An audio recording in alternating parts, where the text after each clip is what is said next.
Hello, and welcome to the Ball and All podcast. My name is Mpho. It's been a while, but I am back. There's been a lot of things going on, but we've made it to this point.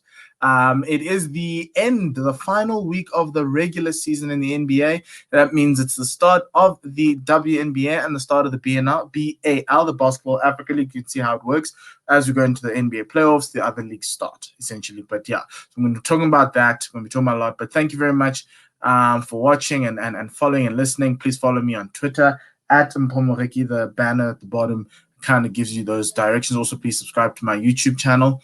Let's get it growing. Let's get it moving. Let's get a little bit more subscribers. I'll be a little bit more frequent with the playoffs.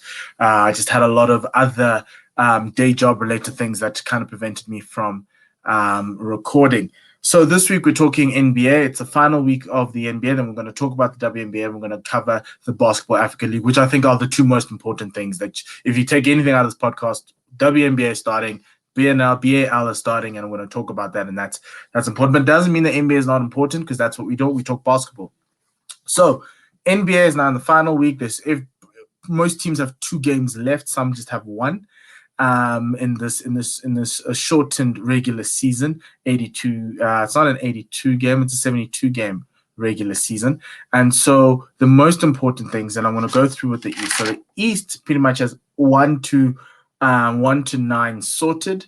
There's a couple of movements up between 1, 2, and 3 that could happen if the Nets beat the Bulls and the Nets win their final game and the 76ers somehow lose their games. And then that would, so the trick of the East is obviously it's the battle at the top, and then it's the battle at the bottom for the play-in seed. So the Nets, if the Nets win all their games and the 76ers somehow lose their remaining games, the number 1 seed in the East goes to the Nets, which means that they play the winner of what would likely be the Hawks, versus the Heat, which is a much easier road in the semifinals compared to someone playing the winner between the Bucks and the Knicks. So that's where the Bucks are pretty much, I think, cemented at 3. I don't think they're going to move up, but I know if they move, they're probably going to move up to 2. So you could possibly have yourselves a Bucks-Nets conference semifinal where the other one plays the Heat, which I think is still or the Hawks, which I think is still very tough, but I think it's much easier coming up against KD, Kyrie, and Harden and Giannis compared to coming up against, yes, Jimmy Butler, Bam, and all those guys were great. They just had a little bit of a start to the season. They're getting there, they form, but there's a possibility you could be playing the Atlanta Hawks, which I think somebody would really, really love that. So it's going to be quite interesting in the West. Obviously, the play-in games in the East. The one other spot that's still outstanding is the 10th spot. The Wizards and the Bulls are playing it out. Currently, the Wizards are in the pound seat. They just need to win one more game. If the Bulls lose tomorrow against the Nets, that means the Wizards qualify for the play-in, and that's going to be very fun because I don't think anybody wants to face Russell Westbrook and Bradley Beal. That puts up a very interesting, intriguing prospect with them playing the Pacers. Remember, in the playing game, 7 plays 8. The winner takes number 7. 8, whoever loses that game plays the winner of 9 and 10. And so the winner of 9 and 10 would be either the Pacers or the Wizards playing up against either the loser of the Hornets versus the Celtics. So it's going to be very interesting and intriguing to see next week. I think it creates a lot of additional intrigue, and it's good for the league to kind of do that, to kind of add a little bit of spice just before guys go to the players. Because previous seasons, you just go to the playoffs. It was just and then the only one season, I think, was 3 years ago when the Nuggets won the last game of the season to get the 8th spot in the West. That was the only intriguing thing that's happening. So that's going to be fun. And all the games on Sunday, all the main important games that have permutations all at the same time. But those permutations literally lie in the West. The West is really interesting because every spot in the West is not necessarily cemented. So 1 and 2, Phoenix and Jazz, that's not cemented. If games go the Suns' way, they might go to 1. The Jazz, so to the same way. 3 and 4 is also not cemented. They're separated by 1 game. That's the Nuggets and the Clippers. If somebody slips up in the final 2 and someone else picks up those 2, it could be cemented. Because right now it reads 1 to 4 is Utah. 1 game away is the Suns, but 3 games away are the Clippers.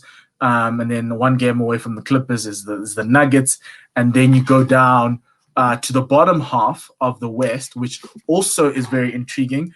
5, 6, and 7 is still up in the air. The Mavericks and the Trailblazers. Mavericks have 2 games left. The Mavericks lose both their games. They could be eclipsed by the Trailblazers. All the Trailblazers need to do to avoid the play-in is they just need to win 1 game. If the Mavericks lose both games and the Lakers win both games, the Lakers could go into the 5 seed, and so too if the Trailblazers lose their 1 game left, they could go into the play-in. So it's still very wild. The Lakers need to win every game up until now. They've won 3 in a row already. They need to win the final 2 to try and either fight off a play-in or get into that 5 spot, and hopefully that the Clippers don't drop to them. But there's a massive chance that they face the Clippers in the first round. That would be really great to the whole way series. Not great for the NBA because they probably want that later on, but it keeps the playoffs going.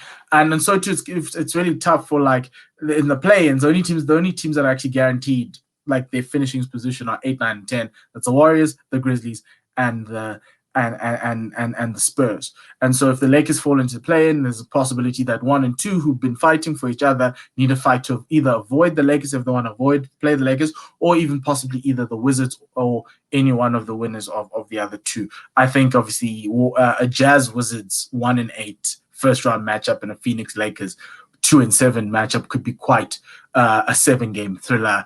I don't think the Lakers will take the Suns to 7 games, but it could be quite deep. But obviously the Lakers are waiting on LeBron's ankle. He keeps on deferring his return date. Dennis Schroeder's back from COVID. So that the team is now trying to get themselves healthy, and so maybe the Lakers might use this play-in as a scenario. But we'll see how it goes. It's quite interesting, and that's where the NBA is sitting right now. The playoffs will start next week, and I'll go through all the playoff permutations as well. Now let's move on to the WNBA. WNBA starts tonight. Starts tonight. The tip-off is the New York Liberty against the Philadelphia, the Indianapolis Fever, not Philadelphia. There's no team in Philadelphia. The Indiana Fever. And this is a very intriguing season. It's the 25th season of the WNBA. A lot more at stake. Yesterday, the WNBA announced the Commissioner's Cup, which is like an in-season cup. Some games, there'll be regular season games. Some games will count double, essentially. They'll count for the regular season as well as the Commissioner's Cup. And at the end, there'll be a separate log standing for the Commissioner's Cup as well. Well, obviously, we know the regular season will be going. Whoever's at the top of each conference, East and West, in the Commissioner's Cup will play in a final in and around Olympic time, either before the Olympics or after the Olympics, because there will be a break mid-season for the WNBA for players to prepare for the Olympics. So do watch out for that. So that's going to be very interesting. I'm just going to give you a lay of the land of the main contenders and what I think about them. I think you can't run past the defending champions, Seattle.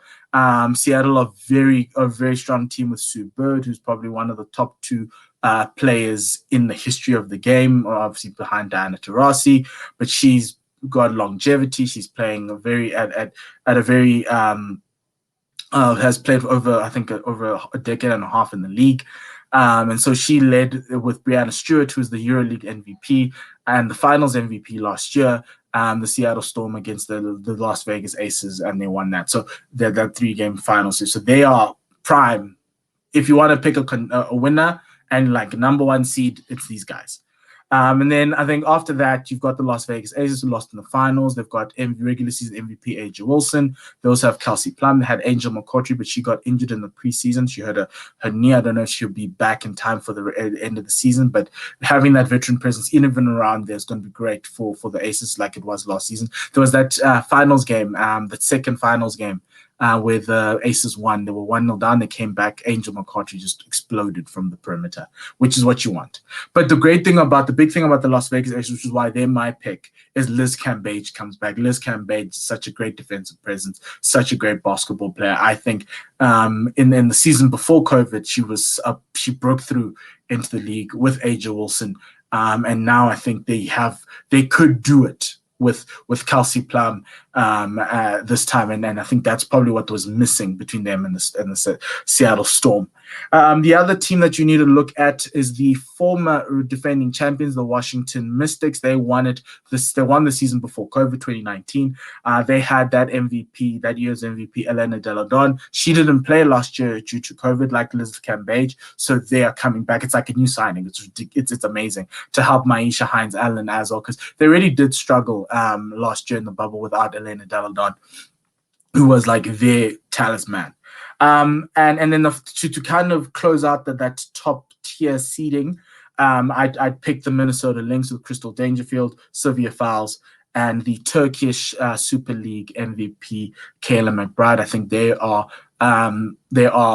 of that top tier, that top two. There you can add them to that top two, top three as another team. A dark horse at the top, but nonetheless, all the leading contender amongst the dark horse. I think they will have if Kayla McBride can continue that form from the Turkish Super League, Minnesota Lynx is just going to step up, and they have won multiple titles as well, so they know how to win.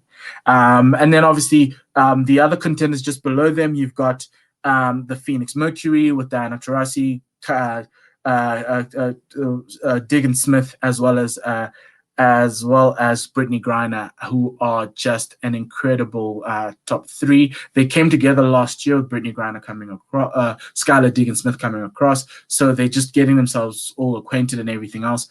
And I think this could be the season where it kind of meshes and gels, and they could come through and take the crown from that top tier of teams that are there. You could even drop the Mystics down there and probably put the Phoenix Mercury up there, because I think that's a very interesting, intriguing team that I want to see with that little big three that they've built in Phoenix.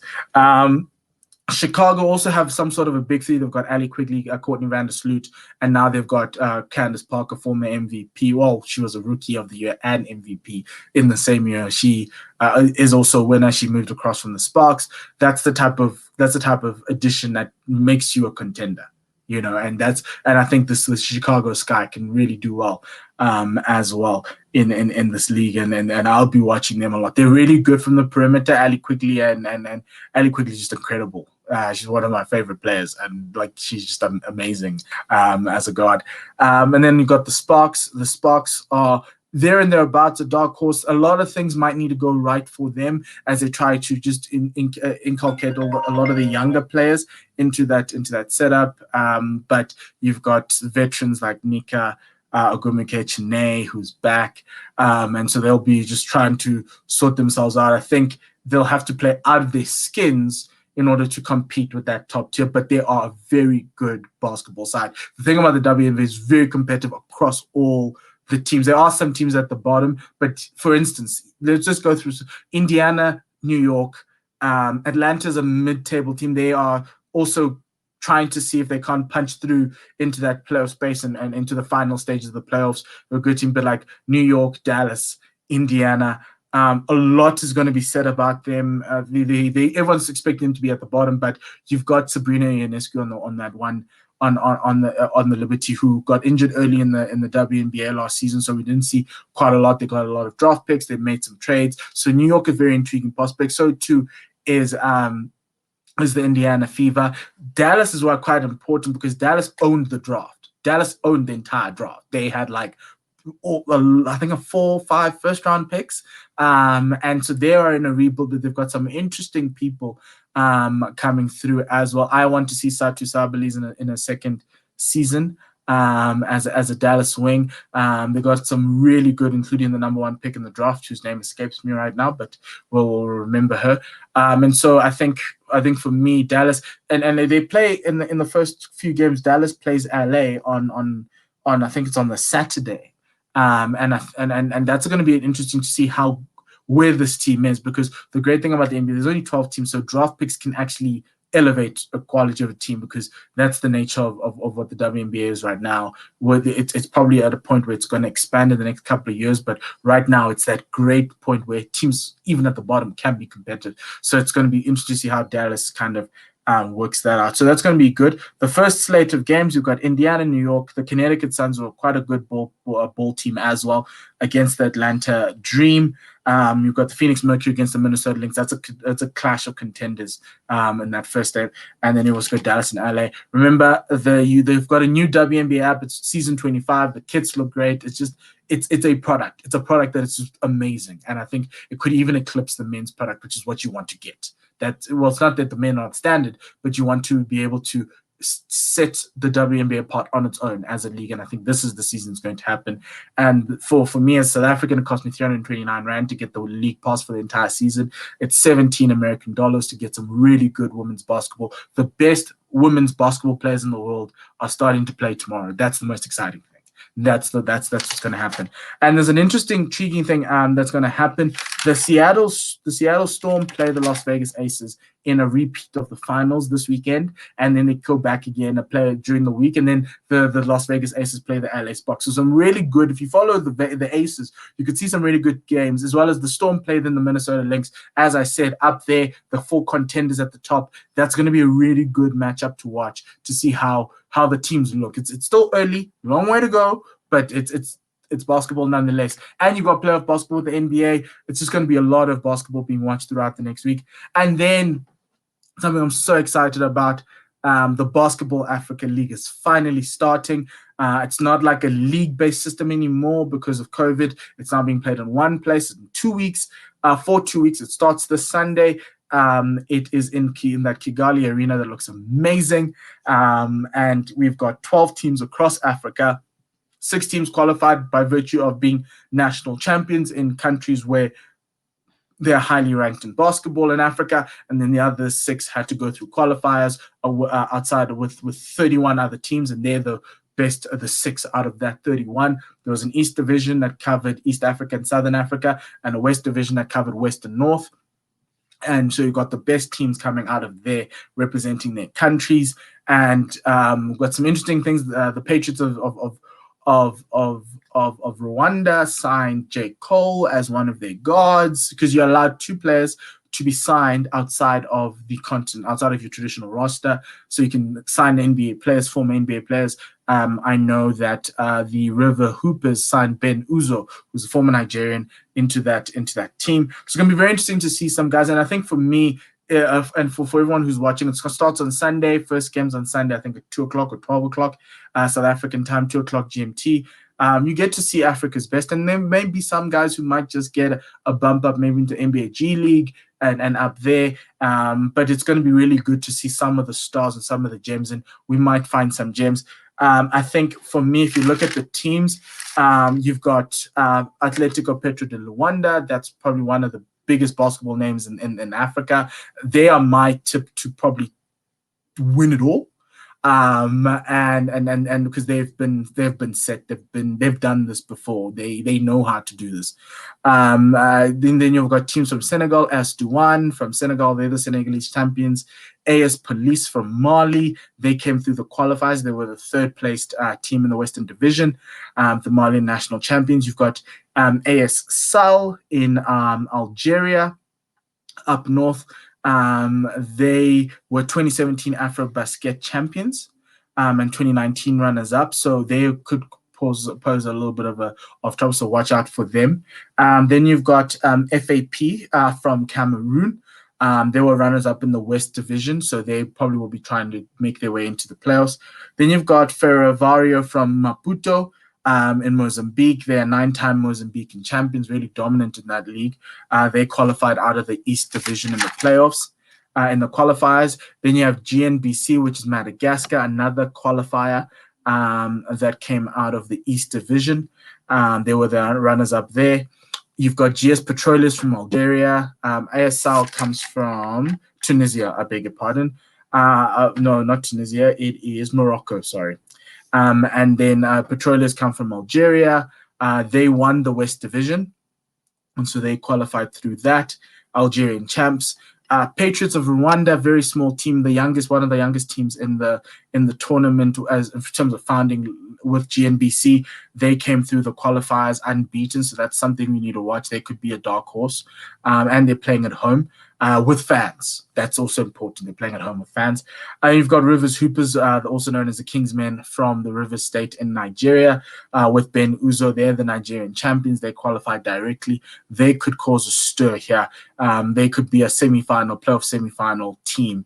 And it's single elimination, so anything can happen.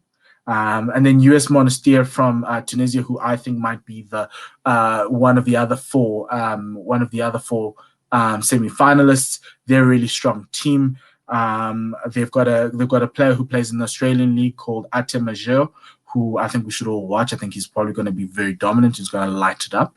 And then you've got Zamalek from Egypt, who could be the runners-up, probably in the final. I think the final will be Zamalek and what is it, Patriots of Rwanda, which would be incredible in itself. Probably one of the two biggest names in African sports going up against it in Kigali. So it's 2 weeks. First week is group stages. We'll get through the group stages down 3 games a day. And then after that, you've got, so what's going to happen is that there are 3 groups of 4. 8 teams qualify for the playoffs, so the top 2 in each group qualify, and then the 2 lucky losers, number 3 positions, will make it into the playoffs. They'll play single elimination against each other in a quarterfinal, semi-final, and final throughout the second week, and then we have the Basketball African League champion. I'll try to keep you updated throughout the week as to how it's going, with probably a 10-minute little catch-up to just let you know what's going on in the Basketball African League, who I like, who I've seen, who I think you should be watching live on ESPN around the world, but mostly in South Africa. And Africa, you'll find it on the ESPN channels on DSTV, which would be great. So you'll be able to see it. It's during the day, it's not at night. You don't have to sleep. You don't have to wake up at the odd hours in the morning. It's just there for you. So yeah, so do enjoy that. There's a lot of basketball coming, and I think all the basketball fans and fans will be really happy about this. So thank you very much. Also remember, thank you as well. That's the end of the show. But remember, please do follow me on Twitter and on Instagram, and also like and subscribe to the YouTube channel. Thank you very much. From myself and Mpho, enjoy the weekend of basketball. Lots of basketball going on. I'm excited. I'm in heaven. I hope you are too. Lesale. Kagiso.